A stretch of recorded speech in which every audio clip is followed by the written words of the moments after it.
In here. Okay. Hello, everybody. Welcome to Mentors Mayhem for the month of November. And we have a really special guest with us today, a good friend of mine, Kevin Henry. And I'm going to go ahead and read you his bio.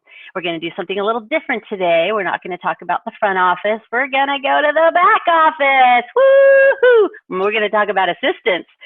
So, with more than 16 years in the dental publishing industry, Kevin is the former group editorial director for Dental Products Report and managing editor for Dental Economics. He now serves as co-founder for IgniteDA.net, a community designed to empower, enlighten, and educate dental assistants. He speaks to dental assistants throughout the country, reminding them of the important role they play every day in their practice. Kevin was recently named as one of the top 5 influential voices in the industry on Twitter. You can follow him at KGH23. Welcome, Kevin. Hey, how are you? Good to talk to you. I am great. Thank you. Thank you so much for being with us today. I am just so excited. And, you know, assistants are a really important part of the office. When I was in the office, they were my rock stars. I couldn't do my job without them. And so I'm glad that we have you here to talk a little bit about that. So dental assistants as key parts of the business and how to make sure they are. Can you talk a little bit about that? Yeah, I would love to. And thanks so much for having me on. It's always good to talk to you. And hey, we can talk business this time instead of just shooting the bull here. So, Right. but yeah, one of the things that I learned whenever I was the managing editor for Dental Economics for 13 years was that dental practices aren't just dental practices, they're businesses, and they need to be run as such. Just like a Starbucks, a Walmart, a Target, whatever business you can think of that knows its numbers, it knows where the customers are coming from, what influences the customers, everything like that. Business model, it's so important. And the key thing to me is that the dental assistants understand the role that they play in the bottom line of the business. And, obviously, you're in California today, I'm in Colorado. Every state has different laws for its assistants. Right. And it's so important that every practice, no matter where you are, you know what your assistants can or can't legally do. And there's a real easy way to find that out. It's D as in dental, A as in assisting, N as in national, B as in board.org, danby.org. And all you got to do is click on the Meet State Requirements tab, and it will pull up a map of the U.S. You click on your state, boom, there's a PDF that has great information for what your assistants can do legally. Okay. Again, yeah, so it's a great information, and I will tell you, whenever I travel around the country, people are like, oh, I didn't know that existed. And it's so important that you, no matter what role you have in the practice, that your assistants know what they can and that they're utilized to the best of their ability. Now, again, every state is different. There are certain states where dental assistants are very hamstrung on what they can do. And there are states like Washington and Minnesota that are very progressive with what their dental assistants can do. So I encourage you to do that. But more than anything, I encourage whoever's watching this, make sure that your assistants, A, understand what they can do in the practice, and B, understand how vital they are to the success of the practice. And sometimes it's not just about production and tracking exactly what they do. A lot of times, I will tell you, the dental assistant is so key to closing a case, because what I find and what I've heard so often is that the dentist will be in the operatory and prescribe that a crown is needed, and the dentist will leave the room and the patient will turn to the assistant and say, what do you think?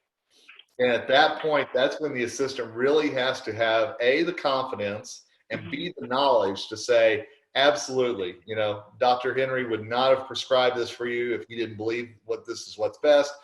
Here's why. And let's talk about the financing at that point as well. If there's if this is a bigger case.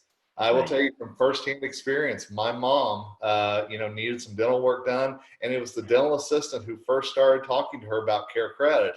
And on the way up to the front, that transition was made not only as far as the handoff, but also that financial part of the discussion too. So it takes communication, it takes understanding what the assistants can do, but more than anything else, it just takes people sitting down and saying, you matter, you're important, you're a key part of things. And I thought I turned off my text messages, but apparently I didn't. So sorry about that. You think you take care of everything ahead of time. Look at that. But anyway, it's so important that assistants sit down and understand what they do. And talking to assistants, they need to hear that they matter. They need to hear that they aren't just viewed as the bottom rung of the ladder, the low man on the totem pole, or spit suckers, or everything else that I've heard for years. They need to know that they're a valued part of the team. I will tell you one, I was speaking in Chicago last month, and one dental practice told me that, you know, for those practices that wear name tags, and you've always got your title on there, the dentist made sure that every one of his team members, and it didn't matter what if you were a hygienist, you were an assistant, you were front office, whatever, you were a clinical partner on that name tag. And I thought just that right there was such a boost to confidence. And knowing, again, I'm a clinical partner with this doctor. We're working together to build up the business to help our patients, and how important that is. So yeah, there you go. And my 2 cents on that subject for sure. You know, I totally agree with you. And I don't know, you know, there's things that happen in the dental industry that sometimes kind of catch us by surprise. And I was kind of surprised when we were starting to talk about this, because I always viewed dental assistants as hugely important to the practice, that, you know, I can't do my job if they're not there. And absolutely. And when we go in and teach and instruct some of our offices, definitely they set us up for success. Once that starts happening, once that conversation starts. I couldn't agree with you more, but I will tell you, not every practice views that way, and not every person in practice views that. And of course, we know human beings are all different. We know we're all wired a little differently. We've all got different ways of interacting, and I know we're going to talk about that here in a little bit. Yeah. But I definitely have seen where assistants walk out at the end of the day not feeling valued. And I think that that's so tough, because they don't want to come back into the practice the next day. They don't want to be a part of the team, because they could care less at that point. They're basically just counting the minutes until they can leave for the day. And that's the kind of scenario you don't want to have in your business, obviously. And so I think you've got to think about what is being communicated in the practice as far as just helping raise each other up. You know, Tina, I will tell you, whenever I first started dental economics, and you know this, but some of your viewers may not, I didn't come from the dental industry. I came from sports public relations. And so learning dentistry was, man, this was a whole new ballgame for me. And so dental economics sent me around the country to look at different practices, how they operated, so I could get a taste for not just the clinical side, but also the business side of the practice as well. And I'll never forget, I was at a practice in Florida, and the assistant dropped an instrument. It happens, right? I mean, let's face it, it does. And with the patient in the chair, the dentist said, you know, a spider monkey could do your job better. And my jaw hit the floor, and you could see, you know, a lot of times this is what we see in the dental practice, but you could see the tears welling up in her eyes. And that's something that always stuck with me, is the fact that we say things in the moment, and to say it in front of the patient, that just makes it doubly worse. Right. But I think we've really got to think about how we're communicating with each other, what we're saying, and how we're building each other up in the practice rather than tearing each other down. Yeah, I totally agree. I don't know if you're aware of this, but I started out as an RDA. There you go. And I only lasted 5 years. I was a bad clinician, and I kind of stuck it out, and I thought, no, Tina, you're not doing anybody a service. I mean, it was for me, I think that the admin team and the clinical team have 2 separate mindsets. Yep. And it's a hard job. I mean, there's no 2 ways about it. I mean, being able to set up and clean up and make the patient happy and comfortable, and the doctor happy, comfortable, you know, it's like you have so many people to make happy, and you have to do your job and put a smile on your face. I'm having a good time. And Like, stay on time, and yeah, it's tough, and I will tell you, I admire everyone in the dental practice who does keep that smile on their face throughout the day, because man, you know as well as I do, there's days that smile is plastered on there a little bit more than others. yeah, I mean, and you never know what's going to happen, during the day. And I think what clinched it for me was, you hear about things that happen in the dental office, and I've been thrown up on, and I've had instruments thrown at me. And I think what clinched it for me was I was in an office, and I needed to help the doctor re-cement a crown. When he took the crown off to see if everything was okay, the gutta percha came out with it. And he said, "Oh, just cement it back in." I'm like, yeah. What? Yeah. Huh? Yeah, And then here's the kicker. He left. He left me alone with a male patient who had thrown up on me, who has gutta percha in his crown that I'm supposed to cement back on. Like, this is not for me.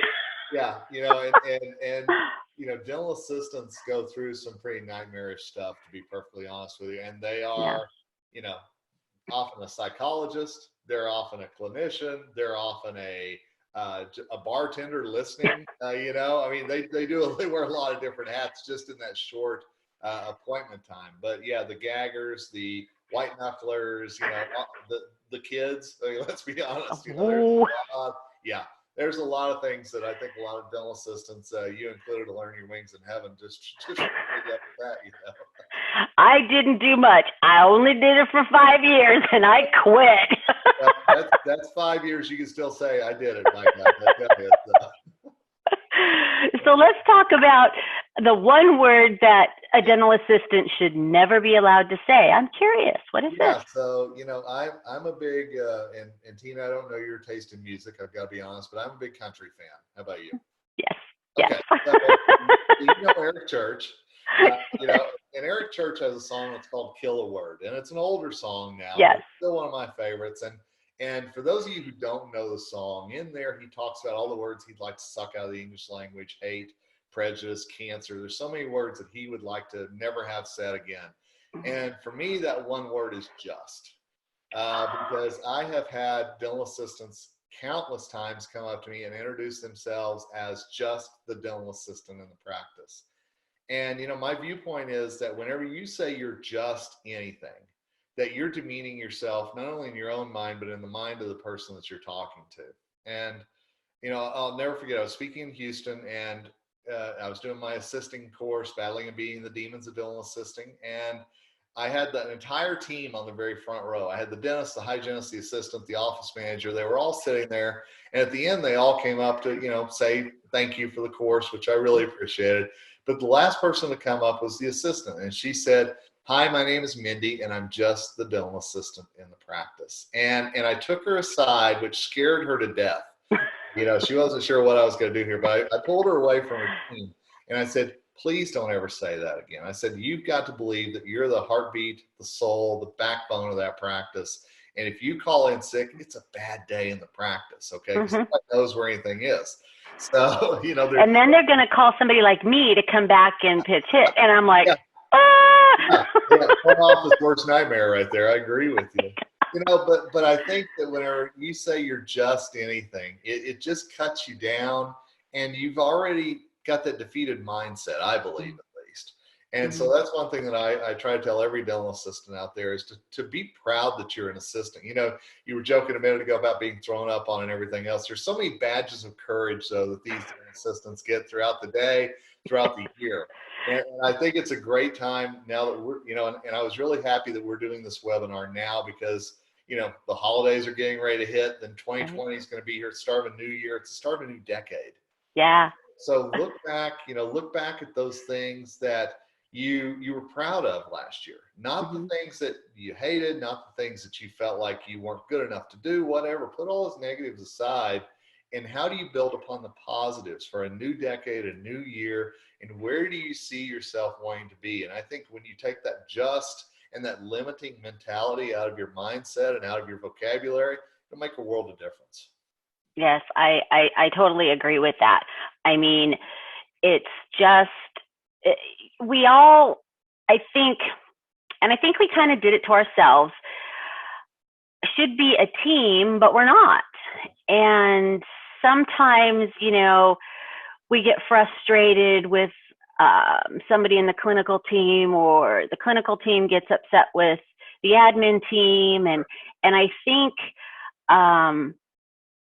we need to have more conversations about that and about the importance of everyone's job. Because if you stop and think, we really can't do without any team member. No. Obviously the doctor has to be there and the assistant has to be there, because good Lord, don't let him be alone in that operatory with a patient trying to do work. Well, I've heard the stories about the Saturday emergency patients, and the assistants coming in, everything's just everywhere, Yes. We used to have Wednesdays off. And of course, every Wednesday, something would happen. Yep. Well, finally, I got smart, and we had a gal, her name was Lori, and she was amazing. She could do both front and back seamlessly. And I've only run across a handful of folks like that. But I said, I think I need your help on Wednesdays, because if he would come in with the patient, I didn't want to be stuck back there with him. I get that completely. Oh, my goodness. But people like Lori, I think that's so important for every practice is, the cross training, people knowing what each other does. Because I think you get that appreciation for, well, that person up front isn't really just sitting on the phone or on Facebook all day. They're actually, doing things to get insurance going. They're doing things to handle angry patients, whatever it is. And I think whenever the shades come off and we all understand what each other's doing, absolutely. Like you said, communication is such key. Definitely.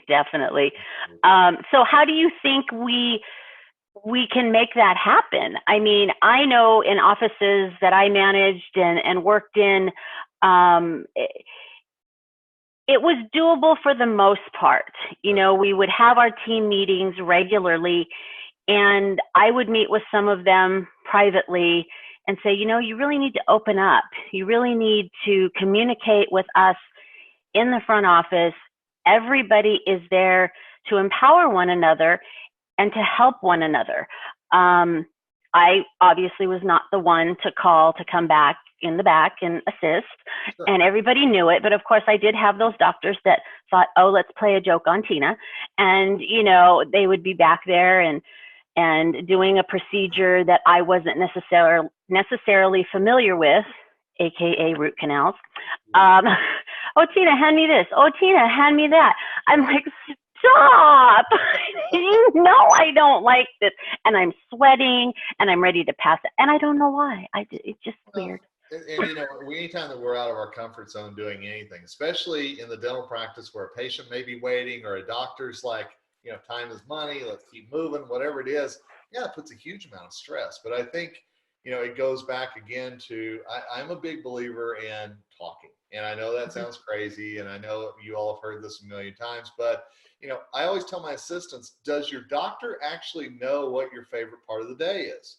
Does he or she know what you love to do clinically? And I will tell you, most assistants out there will tell you oral surgery is their favorite thing to do. Really? They love it. They love the blood and the gore. And I'm just sitting here going, guys, come on.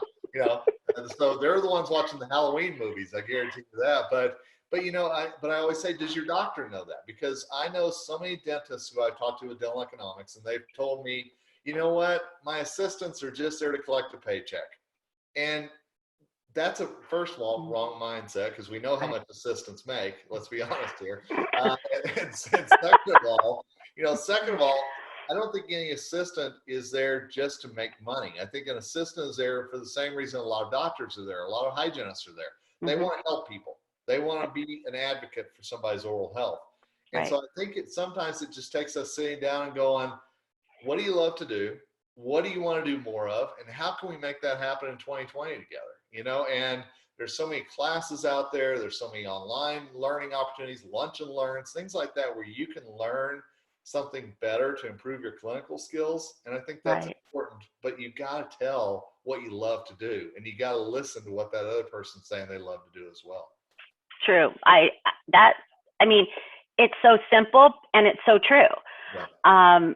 There's definitely things in the admin office that we don't like to do. And so, of course, there are things in the clinical office that we don't like to do, so putting people together in their right areas, again, success. Look, if you're an assistant, you don't want to clean out the suction trap. Okay. I know that. If you're a dental assistant, you don't want to have to go through the garbage to dig out the handpiece that actually went in, that accidentally. Okay. There are some things that aren't exactly sexy that happen in the back of the dental practice. But the biggest thing is that you've got to be able to balance out those moments that aren't so great with those Right. you really love to do, or else you're going to focus on the suction trap moments of the day more than anything else. And I think when that happens, that's when the assistants go, you know what, I'm tapping out. This isn't for me. And I know so many great assistants who are now in the banking industry, or who are now in public relations, or who are doing other things. Let's face it, you're one of those as well. But there are so many great assistants who just said this wasn't for me. And so often it's because they never got the chance to explore the things that they love to do and build upon them. Right. Right. I mean, I just shot myself in the foot because I didn't know how to take x-rays. I mean, that was a no-brainer. I mean, come on, Yeah. I guess it's like the doctor telling Lois Banta, maybe the clinical side is not for you. Maybe we can go visit the admin team. And I mean, Teresa Duncan is that way. I know so many friends in the industry that they end up at the front because they feel good in the back, and that's okay. Oh. But but if your passion's the back and your passion's clinical, tell about it, talk about it, learn about it, dive into it. Don't take that just mindset out of there.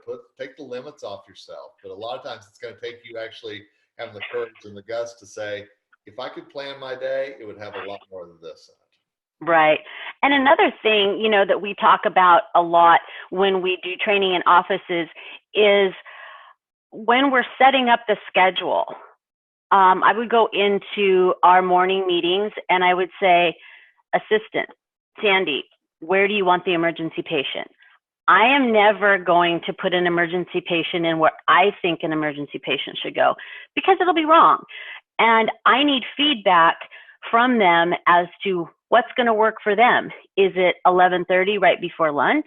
Yeah. Is it 2 o'clock right after lunch? Yeah. I learned the hard way that no, it's never 4 o'clock. Right. But the interesting thing is, it's so funny you say that, because that my mom's dentist, that's where they have their emergency patients every day is 4 o'clock. And I know it works for their practice, which is crazy, but it does. Yeah. And so it's always fascinating to me to see how every practice is a little bit different. But I agree with you. You got to make sure you're on the same page of scheduling as well, or else, boy, the dirty looks do come out, no question. Oh my gosh, I know. That's just the best way to make an enemy. Oh yeah, trust me. Yeah, you won't get a Christmas card that way, I guarantee you. So. Right. So personalities in the practice and how to understand each other better, because we're just, I want to make sure that my team is happy. Everybody, like you say, is enjoying what they do, is doing the best to their ability. How do we work with the personalities? Yeah, so that's something that I've really gotten into lately, and I took the training to become DISC certified, which DISC is a personality test that's out there. It's very popular. Happy to talk to any of your viewers or listeners a little bit more about it. I'll give kind of the 30,000 foot view here instead of diving in. Yeah, because that's a whole full day course. But researchers believe that we are one of 4 distinct personality types: dominant, influential, steadiness, or conscientiousness. Okay. Each of us are one of those 4. And it's been shown that in the dental practice, the dentist, the hygienist, the assistant, the office manager all fall into one of those 4 different quadrants. The dentist is more D, the hygienist is more I, the assistant's more S, the office managers are more C. Now, it doesn't mean it's that way for everybody, but it is. So you got 4 different types of personalities with 4 different things that are important to them, trying to talk to each other about the day. So it's not always just the front versus the back. It can be dentist versus team. It can be assistant versus hygienist. We know this. So one of the things that I remember from growing up and is that my grandpa used to have, and Tina, you remember this, you and I remember back in the day, that we used to actually have to dial in a radio to hear what we wanted to hear. And I'll never forget my grandpa. It didn't matter if you were having the most in-depth conversation with him ever. When it was time for St. Louis Cardinals baseball, he would stop talking to you and he'd walk over to his radio and start dialing in so he could hear it. Oh. And but that's one of my dearest memories of him is that. And I think that's what we have to do as individuals as well, because if you think about all the different radio stations, there's pop, there's country, there's Latin, there's jazz, there's talk, there's sports, all different types out there. So we have to dial into the right frequency to hear what we want to hear. And it takes work on our part to dial in. And that's what I always tell people about the personalities in the practice as well, is that you have to make the effort to actually try to figure out what that other person, their personality style, their motivation, and why they're so passionate about something. And I know that there are times we look at each other going, why is this such a big deal to you? I mean, we do it in our marriage, we do it with our friends, we do it with the dental practice. But so often it's simply because of how that person is wired. And I will tell you, my wife and I are two completely personality types. She is very dominant, very black and white. I never have to say, honey, what are you thinking? She tells me, that's okay. Whereas I'm more of the kumbaya, can't we all just get along with s'mores guy? Okay. So, but I'm finding that even in our marriage, we have to really not listen to how something's being said, but the meaning behind it. And that's where I become so fascinated with these personalities and working with them with dental practices. There's a practice I work with up in Oregon that they have their name tags, and name tags seem to be a theme of this talk today for some reason. But on their name tags, they have a little colored dot that describes, and that color matches a personality style. And so they know whenever I'm talking to you, I can look at your name tag and go, okay, this is what's important to them. This is why they're listening to me a certain way. And they find that it's been a great way for them just to kind of pull off all the clutter and say, dial in that radio a little bit. So I think we've got to realize, I can't make you any more like me than than you're going to make me like you, and I wish we remembered that about politics and religion and everything else in our country right now. Sure. And I think that we've got to realize that everybody's wired a little differently. Everybody has a different set of things that are important to them. And we need to make sure that if we want to work together, we find some kind of common ground that we can come together on and say, at the end of the day, if nothing else, we can agree on this. Now, how do we move forward from there? So let me ask you this. Sure. Do you think maybe offices should do a DISC personality on a potential new hire? I do. And I know that some HR people will raise an eyebrow whenever I say that. So let me make clear, you don't use that as the sole purpose for hiring. Right. But you certainly, I think there's two things that everybody should do whenever they're hiring somebody. I think that's important, the DISC test. But I also think that you've got to talk about the mission statement of your practice and what your practice believes in. And you've got to say, if you come to work here, this is what we stand for. And it may be highest quality, treating each other like family. There's a lot of things that we put into mission statements.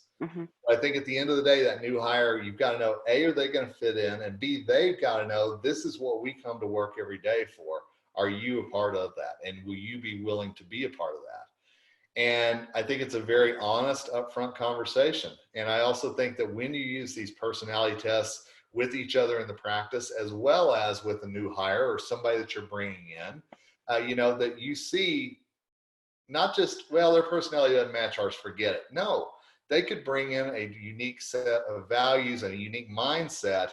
And I think everybody in the practice then has to be aware that this new hire coming in is this personality type. And again, dialing in and listening to what that person may say, because they may pull in a whole new set of values, a whole new set of things that may make people a little bit uneasy, but it's what makes them comfortable.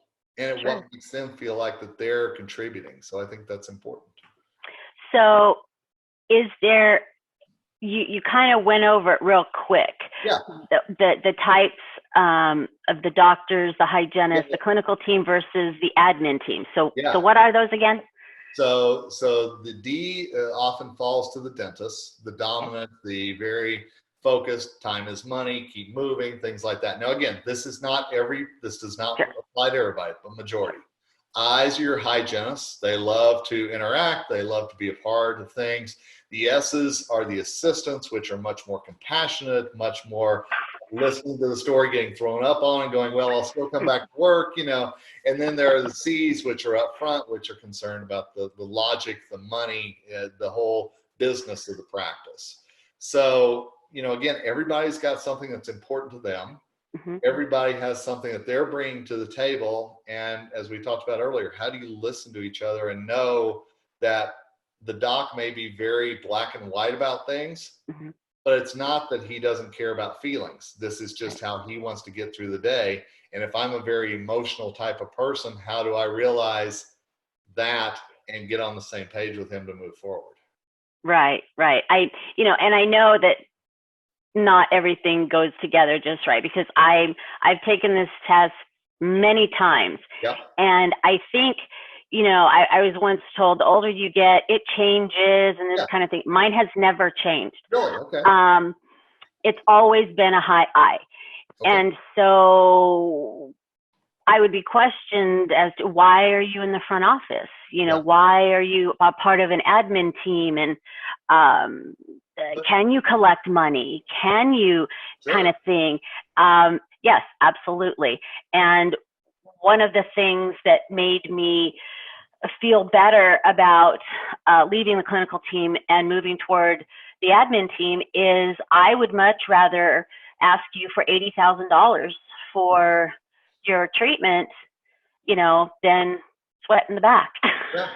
Well, and I think it takes all types. And one of the biggest things that I believe about these personality tests is that it's not just for the people who work in the practice, it's for your customers as well. And that practice I talked about in Oregon, they're actually doing a very quick 60-second DISC test, and I can send that to you to pass along to your members, or if they want to contact me, happy to share that with them. That would be great. They're actually working like 60 seconds in, talking to the patient about what's important to them and things like that. And then they assign what they think that person's personality type is. And a clinical team member who has a matching personality type is the one to talk to them about finances, next steps, things like that. So they're already talking the same language. So you as an I working up front, absolutely. If there's an I in the chair, hey, it's a perfect mesh right there. So we'll never get anything done, but okay. Well, but you know what? At least you'll feel good at the end of the day, right? And you'll show lots of vacation photos and share lots of stories, and it'll be all good. Absolutely. I just want to have a good time. Work? What's work? What's wrong with that? Come on. I mean, when there's no money in the bank, well, that's an issue. But right. No, but I think that it's important for us, clinical skills, gosh, they're so necessary, and business skills are so necessary, but just taking time to invest in the understanding part, the human part of your practice as well. I mean, this is one thing that I know a lot of practices are kind of diving into, and they're finding it really helps them not only understand each other, but also, like I said, their patients. There was just a study that came out in Science Daily the other day, and it says that it takes 7 words for us to think something about the other person we're talking to, or to, whenever you speak 7 words, I already know what Tina's like in my head, or at least I've got a picture of that.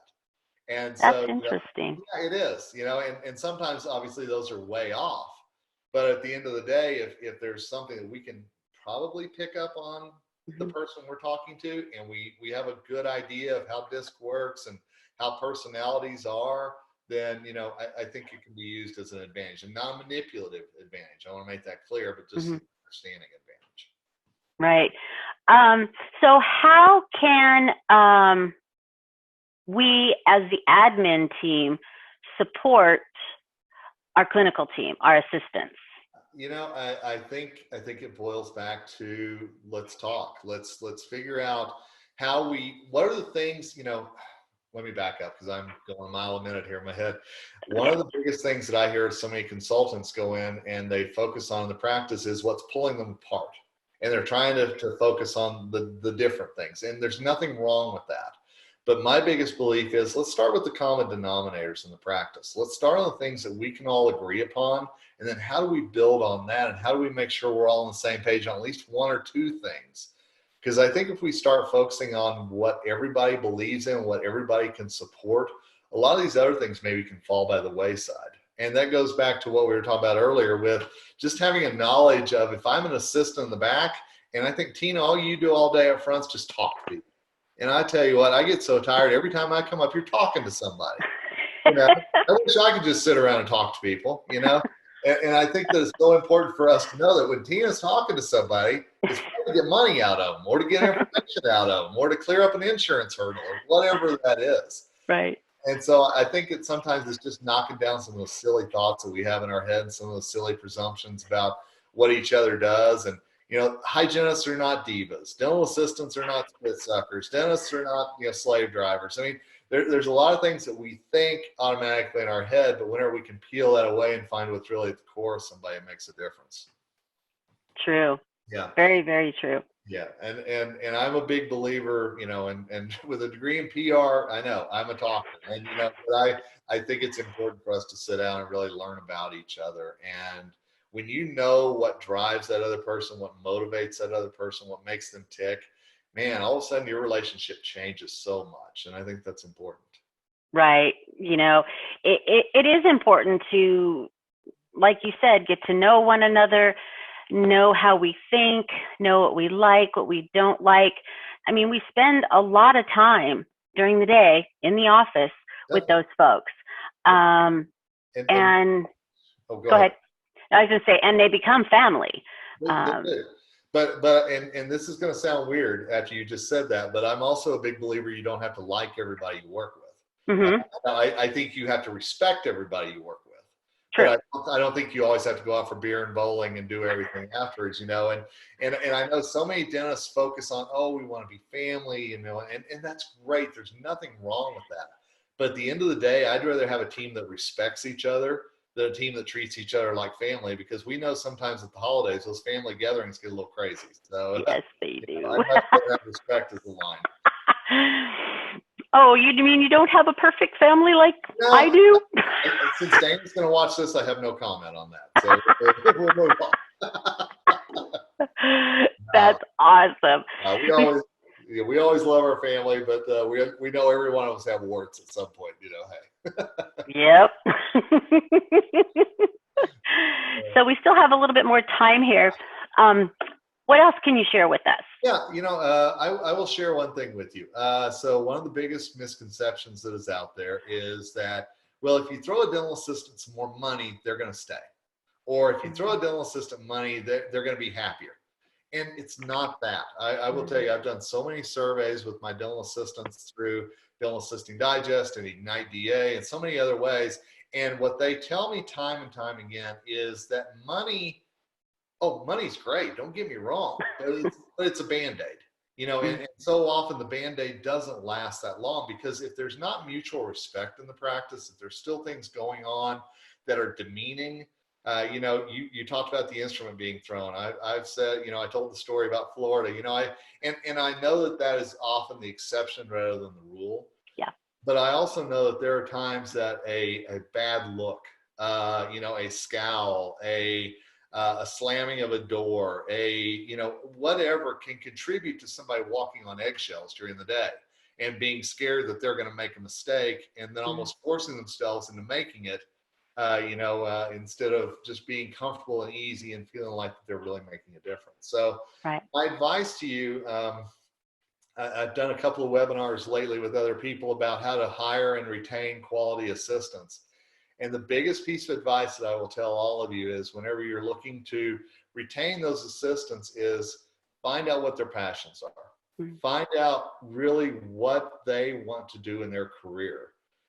You know, Tina, I'm a big map guy. I love maps. I always love, you know, and I'm one of those geeks that love to fold them out still. I love the paper maps and looking at them. And, you know, but the biggest thing I love about maps is it tells you where you are and where you want to go and the route that's going to take you there between the two. And I think that we've got to know that about each other in the dental practice as well, because certainly we know where we are right now, But if you and I are doing this webinar 1 year from right now, and all of you that are watching this, surely you've got goals, surely you've got ideas, surely you've got plans. What do you want to do in this next year? And what's the route that's going to take you there? How are you mapping out that you're going to get from where you are now to where you want to be? That map that I think all of us need to have. So dental assistants want to tell you. They want to have a better career. They want to have a more enjoyable day. And so I'm going to ask all of you that are watching this, if they're not willing to at least start the conversation, you do it. And it's not just the assistants. I think it's everybody in the practice that needs to do this. But I will tell you, assistants tell me time and time again, when they're heard and when they're respected, they'll stay. Wow. And they'll not just stay and be a heartbeat, but they will be somebody that's going to be one of your biggest champions whenever that patient says, "What do you think?" And I think that's so important for us to realize, just treat people the right way, listen to them, be a part of their dreams, be a part of them achieving their goals. Man, they'll run through a brick wall for you. Right. I find it amazing sometimes, listening to when the doctors and assistants are working on a patient, and oftentimes there's a little chit chat, and it's always the assistants and doctors that are talking about the patient that's in the chair and what they're doing and how they're doing it and how wonderful it's going to be for this patient. And when the assistants look back and, oh my goodness, doctor, that is a great match, when they're trying to match shades. And it's just, I find it fascinating because they're so into it. They love what they do. They want to do more of it. And sometimes they're not able to. But I think that it's just really cool. And again, some offices, the doctors don't want to talk at all. But I think it's important to involve the patient and the assistants. And I have run across in my 30 blah, blah, blah career, so many wonderful assistants. And like I said, I don't think that I could have done my career as well as I have without them. They just bring so much to the table, and always in your team meetings, they have to have a part. They have to have a voice. They do. And one thing that I want to emphasize to all of your viewers out there is that currently in our country, the United States, there are more than 330,000 dental assistants right now. Wow. They are the largest dental healthcare group that is out there. And by the time that we finish this next decade, that number is supposed to be over 350,000. Wow. So I want to make sure you all understand two things. Number one, if you have a dental assistant that isn't fitting your culture, you don't have to necessarily hold on to them because there's nobody else out there. And I know that's really tough to say, but I know so often we're scared to let somebody go because we don't feel like we can fill that void. There are quality dental assistants out there that are looking for great dental practices to be a part of. And so if you're in the market for that, I guarantee you there's a lot of opportunities out there for you. And the second thing I will say is, with all those dental assistants out there, you're going to get every shape, size, color, prerogative. You're going to get everything that you want to do. Make sure whenever you're bringing somebody in that they are that right fit for you and that your practice is the right fit for them. Because the worst thing that can happen is to have an uninspired assistant in there and to know that person's just going through the motions, because Tina, you know it, I know it, and that patient sitting in the chair knows it as well. Very true. Very true. The patient is definitely key on the players in the practice. Sometimes you get a patient come in and say, I don't want that hygienist. I don't want that assistant or whatever. And that's okay. We want to make sure the patient is comfortable, and we get that. But unfortunately, sometimes that does happen. It does, and we have to realize, again, like I said earlier, sometimes when a patient says, I don't want to be here, I hate this, I'd rather be doing anything else, how do we not let that bore into our heads or into a little earworm that affects the rest of our day?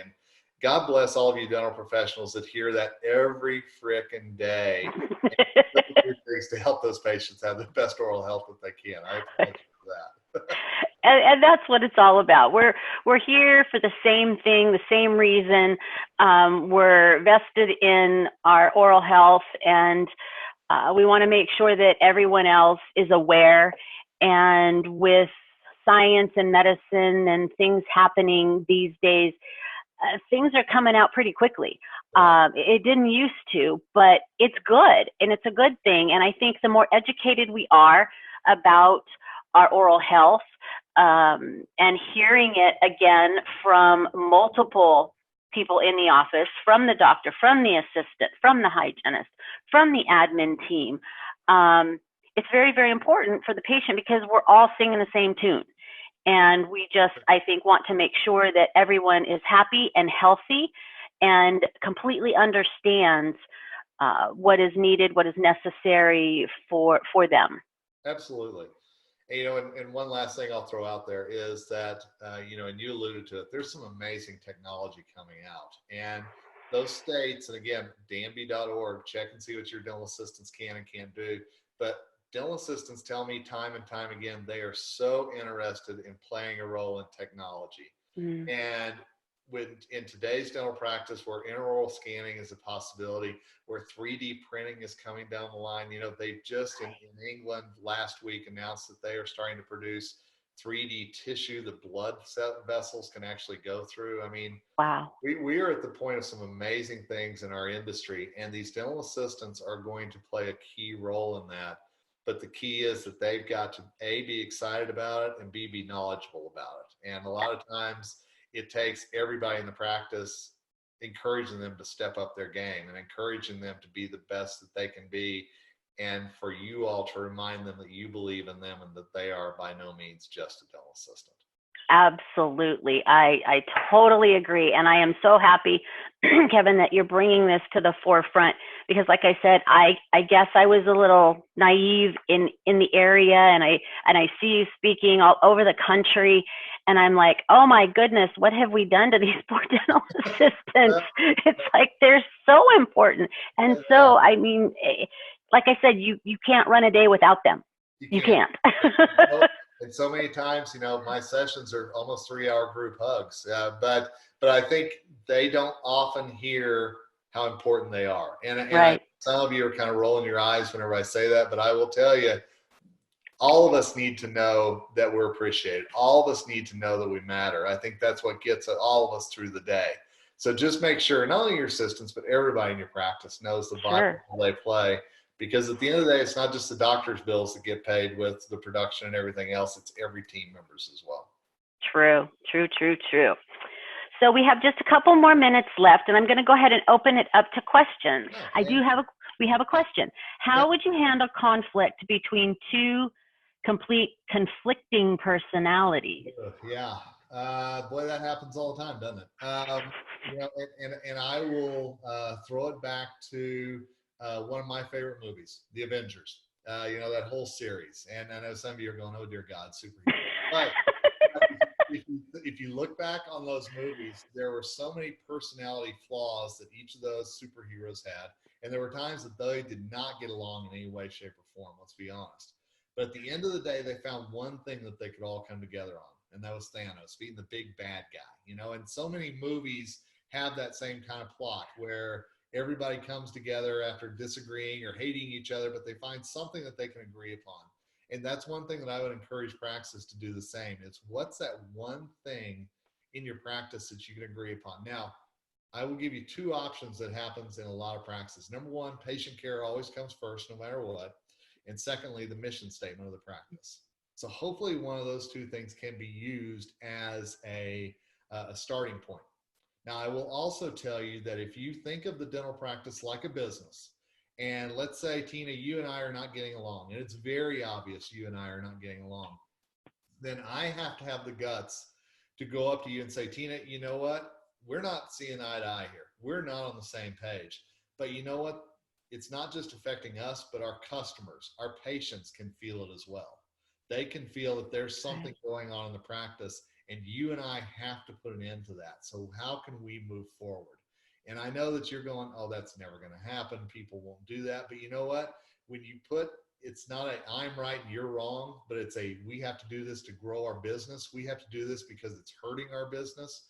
A lot of those things will flush away sometimes, and people will suddenly see a little bit more about the importance of every day being a part of things and working together. Right, right. And I do have one last parting comment for you. Okay. And she says, even though I have retired as a dental assistant, I was passionate and loved being chairside. It is refreshing to hear the discussion of what the dental assistant goes through often. I have heard it all. You're just a glorified janitor. A monkey can do your job. And she just wants to say thank you, Kevin, for all you're doing and what you're bringing to the forefront. I appreciate that. Simon Sinek is big on your why and what your why is. And professionally, dental assistants are my why. They absolutely are. I think that somebody has to be out there cheering them on, and certainly not wearing a short skirt while they do it, but cheering them on and letting them know how important they are. So I'm happy to do that. And thank you so much for giving me the opportunity to do that today, Tina. Yes, thank you, Kevin. I appreciate it. And you are a wonderful friend and human being. And I so appreciate everything that you do in this industry and continue to do. Well, I hope our paths cross again soon, and we'll look forward to maybe an In-N-Out burger or something with you soon. Yes, San Diego. Thank you. Have a wonderful day. Thank you all. Take care. Thank you, everybody, for joining us, and we'll see you next month on Mentors and Mayhem. Bye-bye, everyone. Whenever you want, I'll share my contact info, so if anybody's got any question about disc or whatever, I'm happy to share that. Yes, please do. Yeah. So certainly two things I'll encourage you to do. Check out For Your Assistance, completely free resource at Ignite, IGNITEDA.net. Free resources, podcasts, webinars, all that good stuff. Also encourage you, one thing that has happened very recently in my life is I've taken over as the editor for drbycuspid.com. Yeah, which I'm excited about. So, daily newsletters, everything else, drbycuspid.com. Would love to have you as a free member there. And certainly you can reach out to me anytime. It's kevin.henry@igniteda.net. If you want to know about the 60-second disc quiz, if you want more information on disc and the dental practice, you want to talk more about assistance, whatever I can do, hey, reach out. My email is always open, and you can ask my wife. I usually respond even on the weekend, so happy to do that. Trust me. But, briefly on the weekend. Very briefly. Very small window, as it were. Yes, I would like the 60-second disc. Yeah, I would like to get that. I think that definitely is a positive move into just figuring people out. I mean, there's so many tools out there to help us do whatever it is we need to do. And I think there's nothing wrong with that.